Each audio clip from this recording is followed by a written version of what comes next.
नमस्कार। फर्स्ट बिहार झारखंड में आपका स्वागत है। मैं राहुल ओझा आपके साथ। बिहार विधानसभा चुनाव में कांग्रेस की शर्मनाक हार हुई है, ये खुद कांग्रेस के नेता कह रहे हैं और इसी को लेकर के परिचर्चा एक रखी गई थी। एक महत्वपूर्ण जो बैठक है वो रखी गई थी। दरअसल लगातार प्रदेश नेतृत्व को लेकर के एक विरोधी खेमा जो है वो सवाल खड़े कर रहा है। कांग्रेस के अंदर जो कलह है, घमासान है, वो मचा हुआ है। इसी को लेकर के बैठक की गई थी। वहां पर विरोधी खेमे का यही कहना था कि ऐसी 27 सीटें हैं जहां पर जो गैर कांग्रेसी है, जो आउटसाइडर है, उन्हें प्रत्याशी बनाया गया और आखिर ना जाने क्या हो गया है कि जो प्रदेश नेतृत्व यहाँ संभाल रहा है, चाहे वो मदन मोहन झा हो, शक्ति सिंह गोहिल हो, इन पर लगातार जो आरोप है वो ये विरोधी खेमा लगा रहा है कि कैंडिडेट का सिलेक्शन जो है वो अपने मन मुताबिक यहाँ पर किया गया और 27 ऐसी सीटें इन्होंने चिन्हित की। विरोधी खेमा का यह कहना है कि एनडीए कई बड़े जो चेहरे थे वो इन 27 सीटों पर थे और उनके खिलाफ में कांग्रेस ने ऐसे प्रत्याशी दे दिए जहाँ उनकी हार तय थी। तो कहीं ना कहीं जो प्रदेश नेतृत्व है वो इस शर्मनाक हार का जिम्मेदार है। इसी पर लेकर के जो परिचर्चा है वो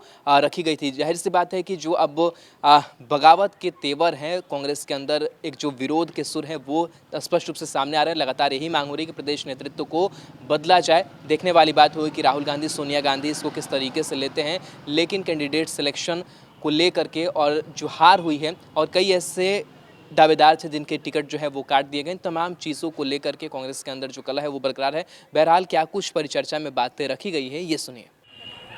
70 से ज्यादा नहीं था।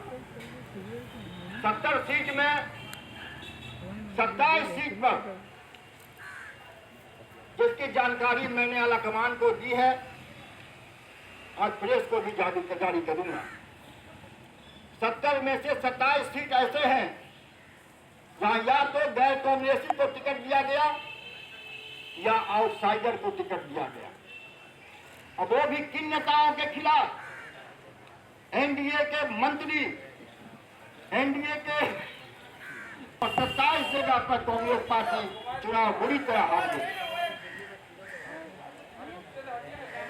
क्यों हुई? राहुल जी चाहते थे कि प्रदेश का नेतृत्व इस चीज को संभाले। 2015 में वही काम हुआ। राहुल जी ने प्रदेश लीडर को दिया टिकट बांटने का भाग और 2020 में भी राहुल जी ने प्रदेश के नेताओं को टिकट बांटने का भाव दिया। यह जांच का विषय है। काउंटिंग के एक दिन के बाद 11 तारीख को आदरणीय जनार्दन शर्मा जी की अध्यक्षता में एक बैठक हुई जिसमें आलाकमान से मांग की गई कि इसकी जांच कराई जाए, कौन जिम्मेवार है इसके लिए और जिम्मेवार पर अविलंब कार्रवाई की जाए।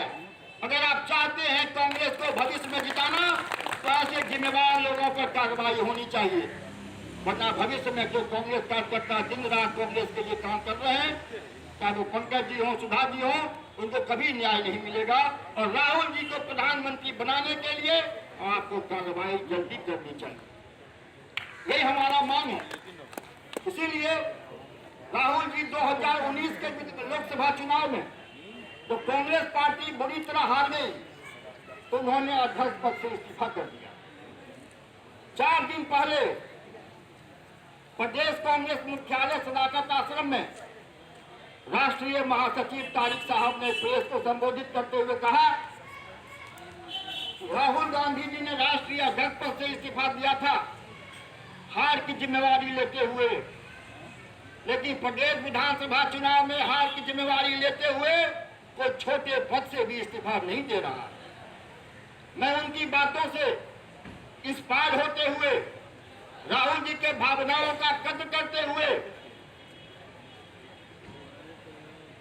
और तारिक साहब के कथन के समर्थन करते हुए मैं लखीसराय विधानसभा क्षेत्र में, जहां का मैं जिला अध्यक्ष हूं, लखीसराय विधानसभा क्षेत्र में कांग्रेस की बुरी पराजय की जिम्मेवारी मैं लेता हूं। बावजूद इसके कि कांग्रेस का ऐसा उम्मीदवार दिया गया जो जनता दल यू में था, जो हम सामाजिक और राजनीतिक समीकरण से दूर था, एक कमजोर व्यक्ति था और तत्कालीन मंत्री और वर्तमान में अध्यक्ष बिहार विधानसभा विजय सिन्हा को जिताने के लिए दिया गया। बावजूद इसके मैं अध्यक्ष होने के नाते उसकी जिम्मेवारी लेते हुए आप सबों के समक्ष अध्यक्ष पद से मैं अभी इस्तीफा दे रहा हूं। आज से मैं जिला कांग्रेस का अध्यक्ष नहीं हूं, आज मैं अध्यक्ष पद से इस्तीफा दे रहा हूं।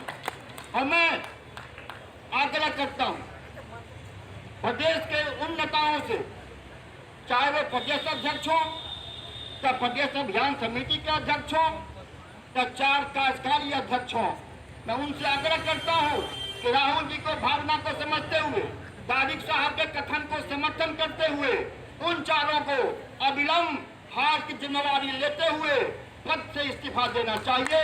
जय हिंद, जय कांग्रेस।